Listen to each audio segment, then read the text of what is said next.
સમાચાર વડોદરાથી મળ્યા છે, જ્યાં વડોદરાના ભાગોડિયામાં અંતિમ યાત્રા કાઢવી પણ આકરી. અંતરિયાળ ગામડાઓમાં જ નહીં, શહેરમાં પણ કેટલાક વિસ્તારમાં રસ્તાનો અભાવ છે.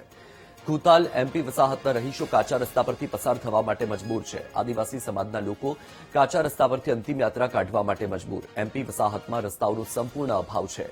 ચોમાસાની સિઝનમાં રસ્તા પરથી પસાર થવું અત્યંત મુશ્કેલ. ઘટનાનો વિડીયો સોશિયલ મીડિયામાં વાયરલ થતા સવાલ ઉઠ્યા છે.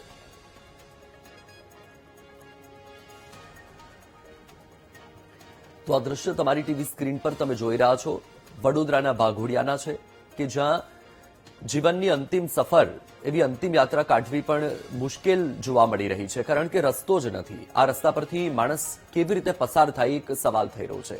અંતરિયાળ ગામડાઓમાં તો આ પ્રકારની પરિસ્થિતિ સામે આવતી હોય, પણ શહેરમાં પણ આ પ્રકારના રસ્તાઓ જે નવાઈ પમાડે તેવી વાત છે. વધુ માહિતી આપી રહ્યા છે સંવાદદાતા માનુ ચાવડા.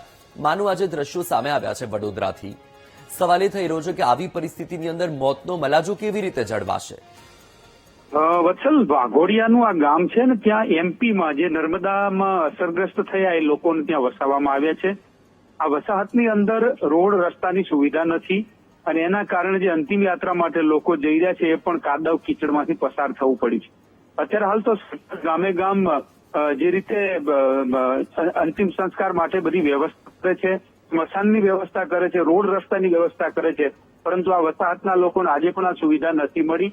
આ વિડીયો વાયરલ થઈ રહ્યા છે અને આ વાસ્તવિકતા દેખાડવામાં આવી રહી છે. વાસ્તવિકતા દેખાઈ રહી છે કે જે એમપી થી વસાહતમાં આવેલા લોકો છે અસરગ્રસ્ત, એમના માટે સુવિધાઓ સરકારે ઉભી નથી કરી. જી વત્સલ. જી, માહિતી બદલ આભાર માનું.